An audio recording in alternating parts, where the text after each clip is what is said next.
それでは準備が整いましたので、トークセッション、持続可能な社会の実現に向けたシンガポール企業庁および信金中央金庫グループの取り組みを開始させていただきます。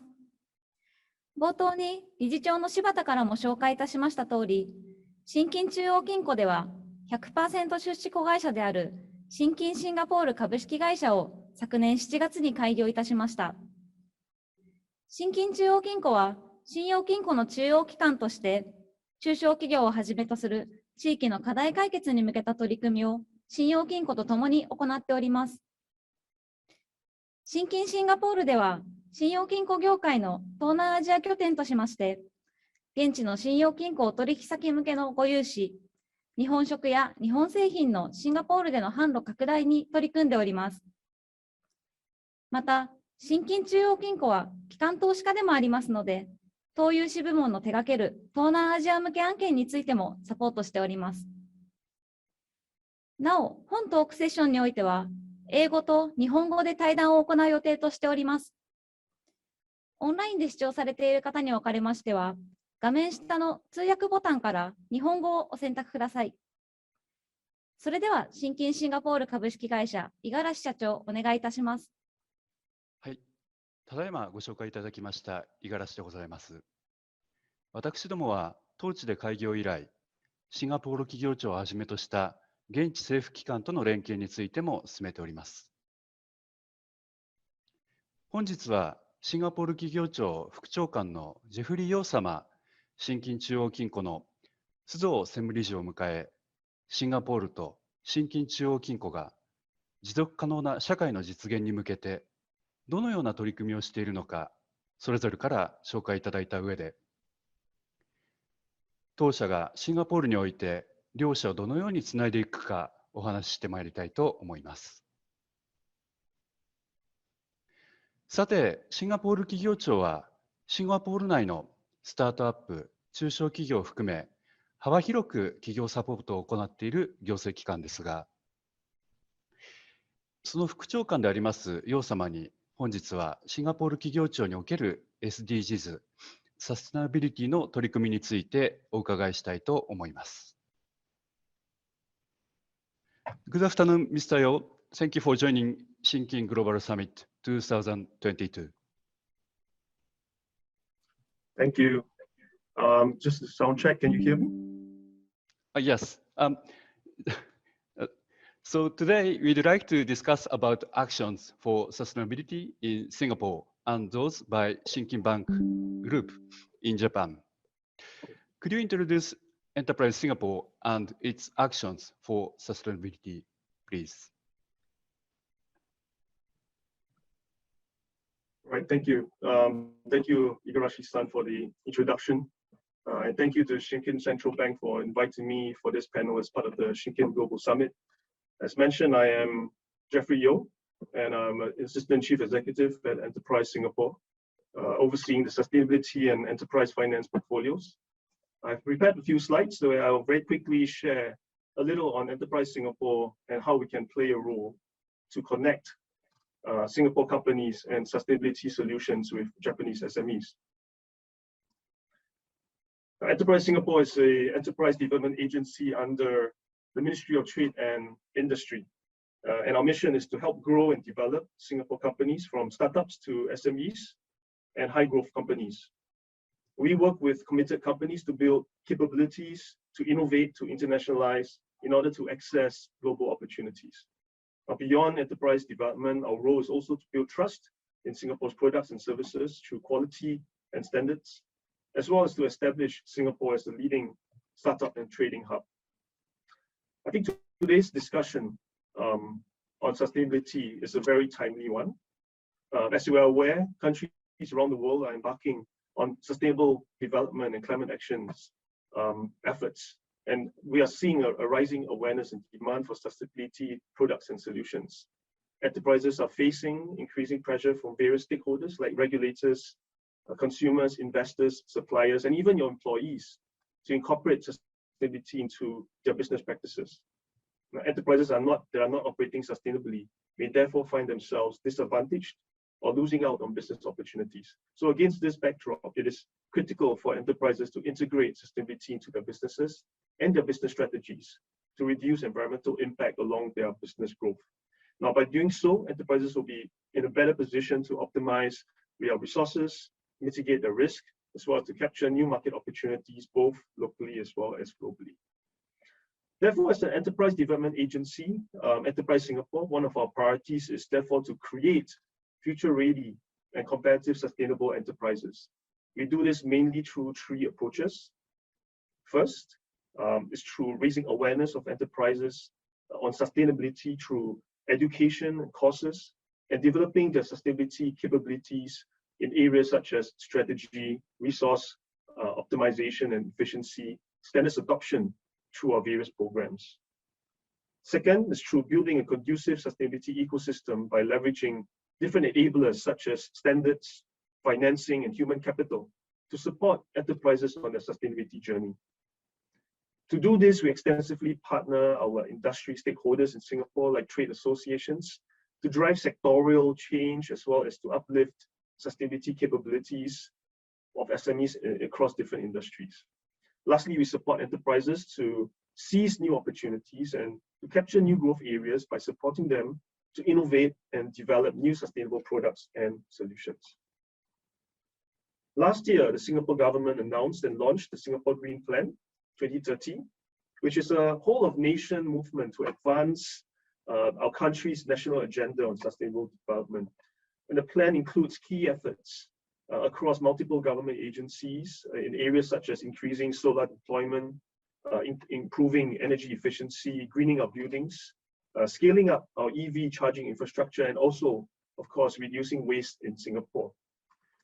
Apart from the country's domestic sustainable development, Singapore is also situated within a region where sustainability is increasingly important, with Southeast Asia being at the heart of global urbanization trend. The development and deployment of green and sustainable urban solutions will be very important in addressing environmental issues and driving sustainable development for Singapore as well as in the region. In fact, a report, as shown here, by Bain, released last year, estimated that in Southeast Asia alone, the green economy could provide up to $1 trillion in annual economic opportunities by 2030. So this will really mean significant opportunities for all businesses in areas such as renewable energy, which can include things like solar deployment, energy storage, energy efficiency solutions, to food systems such as aquaculture, alternative protein, food waste valorization technologies, and as well as smart and sustainable cities where there's a demand for green buildings and low emissions transport systems. So Singapore can be a gateway to access these opportunities, and overseas companies can tap on Singapore's position as a business center to seize opportunities in the region. The country has consistently been ranked as one of the world's easiest places to do business, and we're highly regarded for strong intellectual property rights protection. Our trade connectivity, multicultural workforce, as well as strong access to expertise and advisory services can complement and support operations of companies that are operating in the region. Now, Singapore also offers international companies a good base to develop and test new innovative solutions. As an innovative and startup hub, Singapore is home to a rich ecosystem of incubators, accelerators, and venture capitalists, with a number of them having a very dedicated and strong focus on sustainability. There are over 30 research institutes and centers of innovations that support R&D and commercialization. And we have a wide range of internationally recognized sustainability conferences and innovation platforms such as the World City Summit or the Livability Challenge, which supports and facilitates partnerships and co-innovation between companies. I strongly encourage and invite all of you to attend some of these conferences. Now, while sustainability is an emerging trend, we have long recognized the need for deep competencies in areas like resource optimization. And due to the natural resource limitations of our country, we do have companies that have created solutions that enhance energy security, build water self-sufficiency, overcome land constraints for waste management, as well as to improve food resilience. So as an example, Evercom, a Singapore company, that offers decarbonization platform to digitize assets and equipment track carbon emissions, and provide green financing services. Their solution has been adopted by companies across various sectors, such as food manufacturing, hospitality, real estate, and even data centers. Beyond that, some Singapore companies have also exported their resource optimization solutions across the region. A good example of such a company is Crust, a Singapore food tech company that actually upcycles food waste. And in fact, they've recently brought their solutions to Japan by partnering Hakuba Brewing Company to produce Crust Lager, their first sustainable craft beer made from local surplus ingredients. Now, Singapore companies have also developed solutions to address different needs of different sectors. The area of EV charging infrastructure, for example, is seeing a very strong demand for new solutions and technologies. Singapore startup called Synergy has leveraged on this demand to develop a state-of-the-art smart wireless charging solution for robots as well as for electric vehicles. Built environment is also increasingly facing pressure to become more sustainable.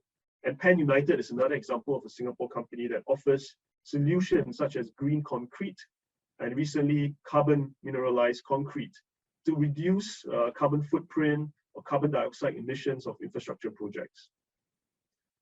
To conclude, as more countries, corporations, and consumers start to embrace sustainability, businesses have to respond with more sustainable and responsible production, but there will also be more business opportunities that will emerge.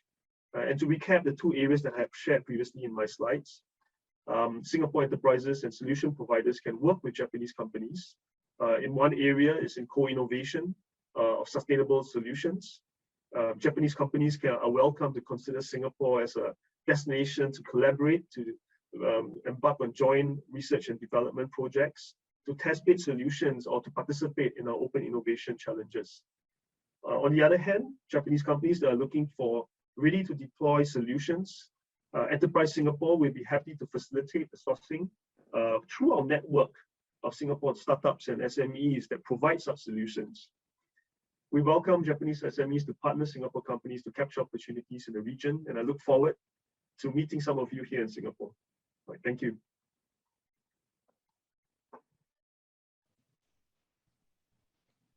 Thank you very much for your interesting presentation, Mr. Yeo. 洋様の結びにもございました通り、より多くの国が持続可能性の考え方を前向きに採用しており、東南アジア各国でもそうした動きが広がっていることは、私どものレポートで取り上げ、先月末に発信しております。また、日本企業が現地のニーズに応えてきたことによりまして、東南アジア地域では親日国も多く、持続可能性の分野でも大いにチャンスがあるのではないかと考えております。信金シンガポールといたしましても、当地へ進出する中小企業のお客様に対しまして、この点についても橋渡ししていければというふうに考えてございます。それでは続きまして、持続可能な社会の実現に向けた信金中央金庫の取り組みについて、専務理事の須藤から紹介させていただきます。須藤専務、よろしくお願いいたします。信金中央金庫の須藤でございます。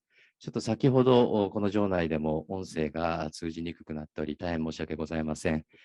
ご来場の皆様、オンラインでご視聴の皆様、改めまして本日は信金グローバルサミット2022に多数ご来場、ご参加いただきまして、誠にありがとうございます。また、洋様におかれましては、シンガポール企業庁SDGs税の取り組みに関する大変興味深いお話をいただきまして、心より御礼申し上げます。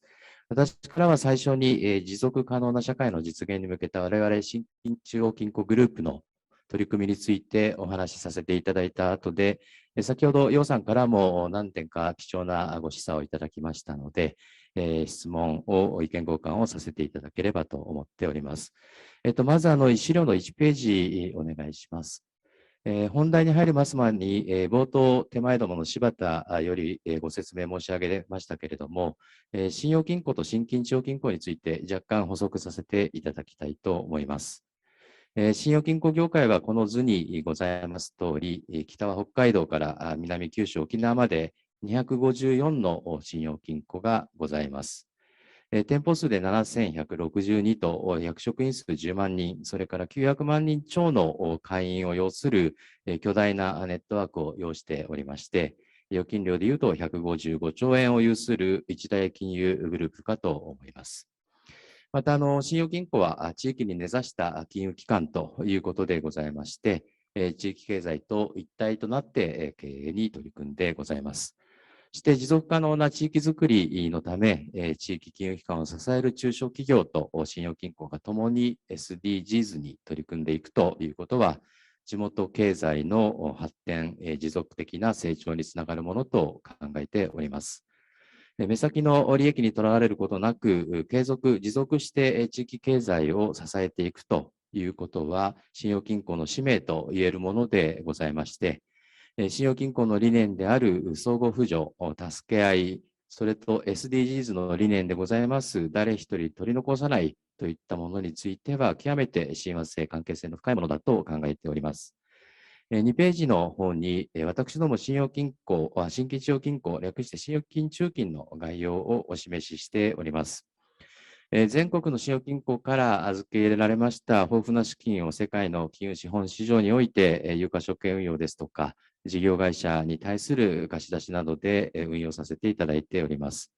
資産規模で44兆円、役職員約1300人、国内に14店舗と、海外はロンドン、ニューヨーク、シンガポール、香港、上海、バンコクに6つの海外拠点を有しておりまして、さらには地域商社事業を行う子会社であり、あるいはDX 推進を行う子会社などを抱えます中央金融機関グループでございます。3ページ目にはご参考までに信金中金の海外提携銀行を含めた全世界に広がるネットワークをお示ししております。4ページお願いします。こちらは私ども信金中金が来年度から新たにスタートさせるべく今準備を進めています中期経営計画 SCB ストラテジー2022を俯瞰的にお示ししております。詳細なご説明は割愛いたしますけれども、上部に、私ども信金中金の経営理念の下に書いておりますが、2030年までに目指す姿というものをお示ししておりまして、信用金庫が地域において最も信頼される金融機関となることを実現すべく、各種ストラテジーを通じた施策を遂行してまいります。その下にサステナブル経営の実現、本日のテーマの一つでもございますが、から信金グリーンプロジェクト、こちらについては後ほどご説明申し上げたいと思います。ページ中ほどに本計画の概要をお示ししておりますけれども、この中期経営計画 SCB ストラテジー2022の横軸に当たるものが、私どもが今後着実に取り組むべく4つのストラテジー、それから縦軸に当たりますのが、信用金庫業界が持っている強みですね。その3つのテーマであります、ヒューマンアセッツ、ネットワーク、デジタル、それぞれの頭文字を取って、ハンドと書いてございますが、これらを軸として変革を生み出し、信金業界全体の競争力向上を目指してまいります。さらに3カ年の計画期間中におきましてですね、信用金庫業界におけます企業価値の向上と、世の中に数多く存在します社会課題の解決という両立をさせまして、サステナブル経営の実現に邁進してまいりたいと考えております。スライドの5ページにはですね、サステナブル経営について言わずもがなでございますが、一般的には環境、社会、経済の持続可能性への配慮によりまして、事業の持続可能性向上を図る経営と言われております。信金中金では2019年の9月に信金中央金庫グループ SDGs 宣言を公表いたしまして、地域の持続的繁栄、あらゆる人々の幸福、地球環境の保全、以上3つを重要テーマとしてですね、持続可能な社会の実現に向けた各種活動に取り組んでおります。こうした各種取り組みをつなげていくことで、成長へとつなげていくことで、さらなる社会課題の解決につながると、こうした好循環を生み出してまいりたいと考えております。重要視しております3つ、この地域、人々、環境のテーマのうち、とりわけ環境分野、地球環境の保全につきましては、気候変動や生物多様性の危機等の環境問題、人類共通の重要課題でございますけれども、信金中金グループとして社会の一員となって自らの業務等を通じてその解決に向けて積極的に取り組んでいくことが重要と考えています。また世界的に脱炭素化に向けた動きが加速していることに加えまして、特に今日多数ご参加いただいております信用金庫お取引先を含みますサプライチェーンに対する影響なども強く懸念されるところでございます。私どもでは、信金グリーンプロジェクトを掲げまして、信用金庫とともに地球環境の保全に向けた、地域環境の保全に向けた取り組みを推進してまいる予定でございます。この6ページに、信金グリーンプロジェクトについて、お示ししておりますが、信金中央金庫グループの環境方針にのっとってですね、ファイナンス、コンサルティング、エコロカル、この3つをテーマとして取り組んでまいります。1つ目は、業務の資金を地域のグリーン化にかかる取り組みへ供給するファイナンスであります。私どもでは ESG 投融資の推進及び気候変動対応の充実ということで、2030年までに累計3兆円の目標を掲げております。こうした目標を達成することで ESG 投融資を積み上げてまいりたいと思っています。ESG とはご案内の通り、環境エンバイロメントと社会ソーシャル、それから企業統治、ガバナンスに配慮する企業を重視、選別して行う投融資のことでありますが、こうした取り組みを引き続き進めてまいります。2つ目は、自治体や中小企業の脱炭素化に向けたソリューションを提供するコンサルティングであります。私ども信金中金では、各種観光庁をはじめとしまして、発電事業者、CO2 排出量算定クラウドサービス事業者といった外部機関のネットワークも積極的に連携活用しまして、自治体や中小企業の脱炭素化に向けたソリューションの提供に注力してまいります。3つ目は、地域における環境負荷低減にかかる取り組みを推進する、いわゆるエコロカルでございます。このエコロカルとは、環境に優しいエコロジーと地域、ローカルを組み合わせた言葉でございますが、信金中金が再生可能エネルギー事業への参画、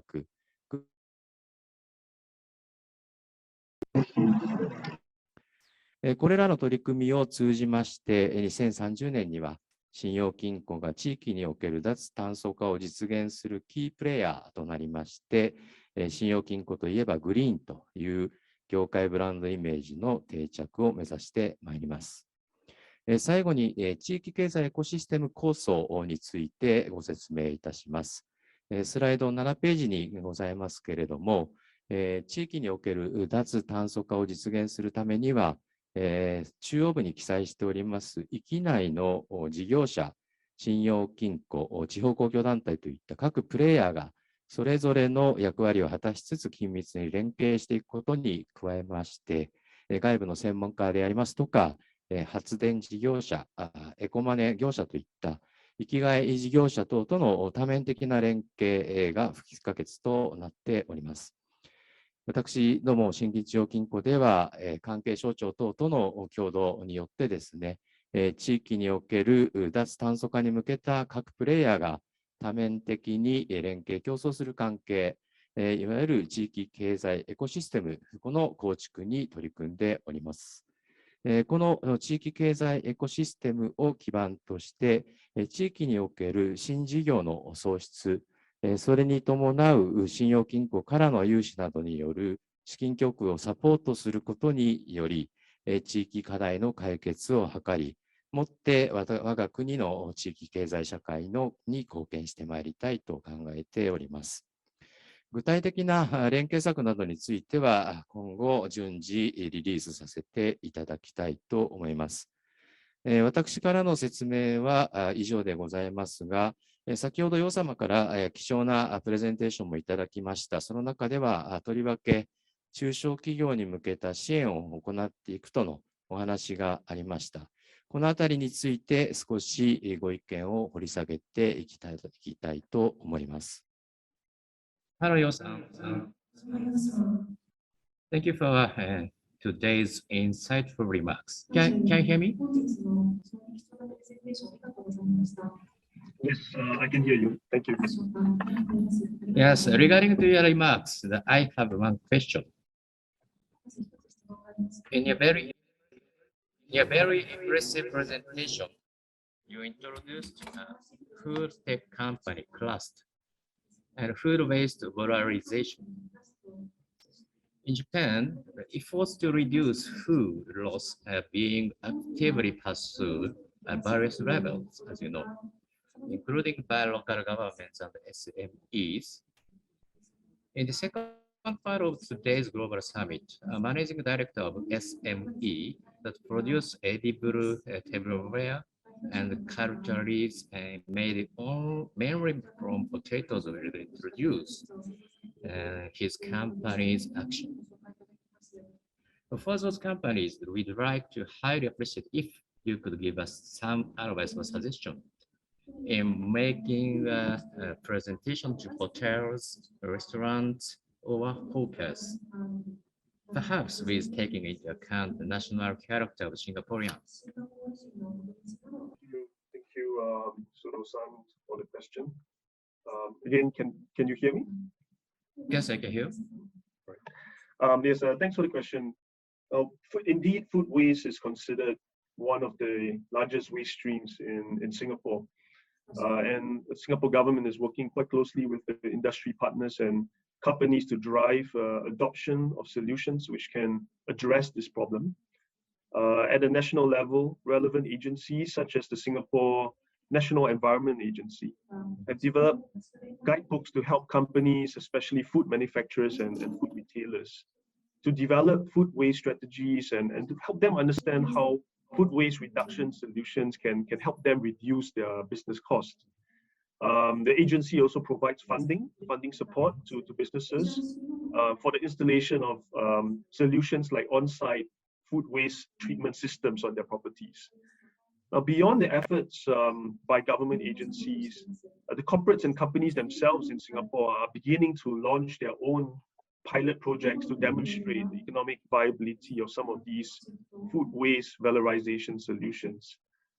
Example, I use a hotel as an example, Grand Hyatt. They installed a digester on site so that they can recycle the food waste into fertilizer, which is then used for the hotel's own landscape usage. And actually, this has reduced their cost, from almost 100,000, from what I understand, a year, instead of having to sort of pay the fees for food waste haulage or related fees. Now, beyond cost savings, companies are also seeing opportunities not only to reduce costs, but also to repurpose some of the food waste into products of higher value. Example, I mentioned Crust, a food tech company that I used in my presentation.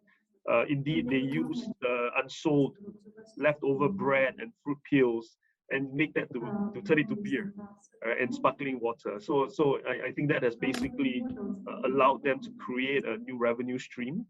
In fact, they collaborate with various Japanese firms and partners in the design, production, and sales of their product.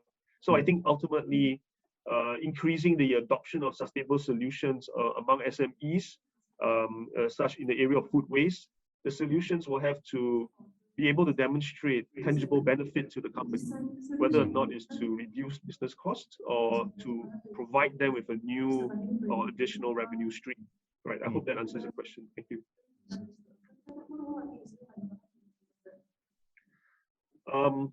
If I can ask Mr. Sudo-san a question as well.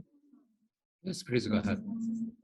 Thank you. From the presentation you shared earlier on the Shinkin Green project, I noted Shinkin's commitment to sustainability and SDGs, and I think that's very commendable.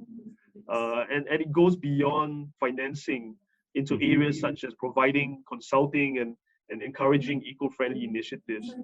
Can you share why Shinkin has committed to invest into such resources and efforts to support SMEs in Japan on their sustainability journey? Yes, that's a good question. Shinkin banks, as I told you before, are a community-based financial institution and integral to the local economy.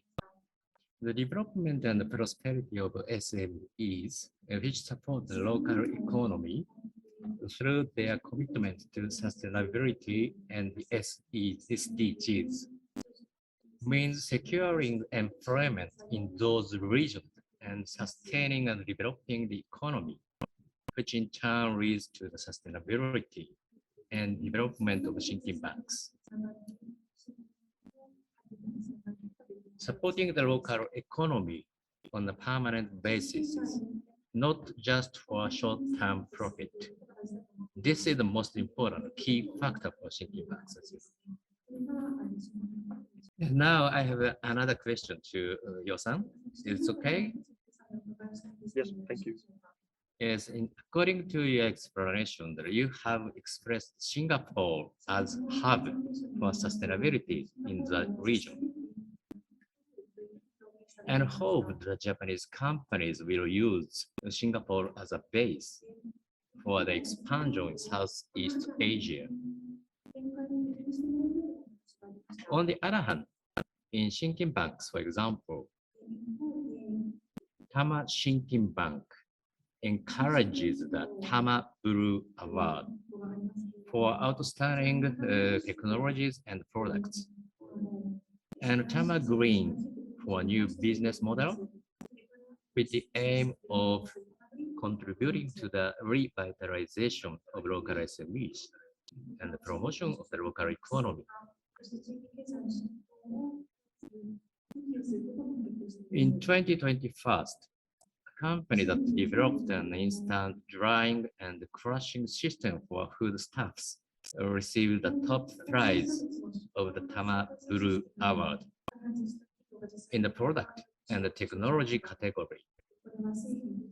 The system effectively utilizes unused agricultural and marine products.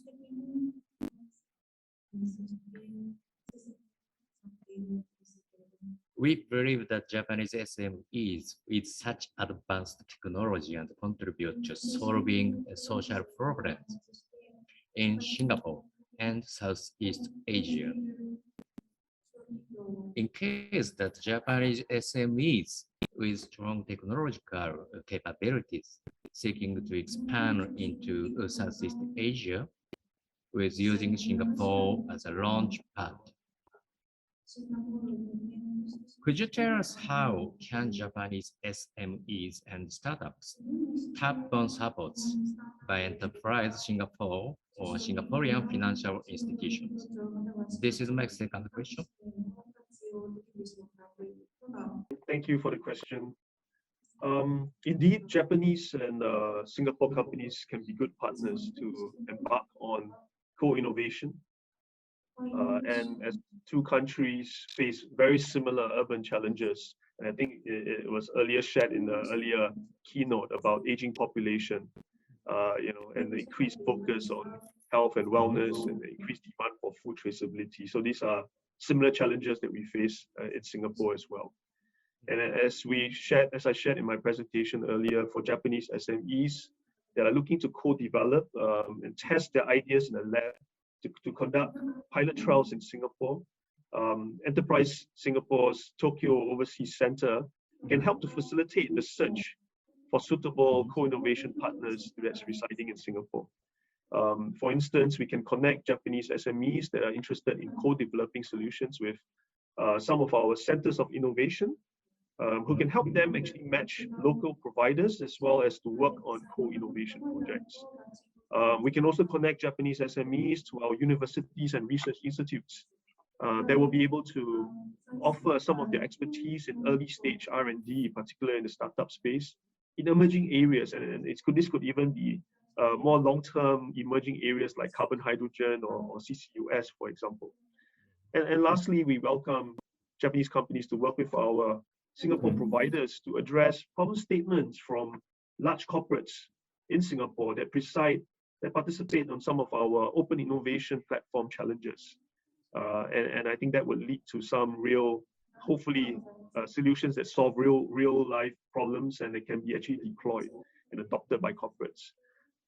Japanese companies can also utilize Singapore as a base to grow and leverage the connectivity and to seize the opportunities in Southeast Asia. We have the Global Innovation Alliance platform, which is actually a network of Singapore and overseas partners in major innovation hubs and key demand markets.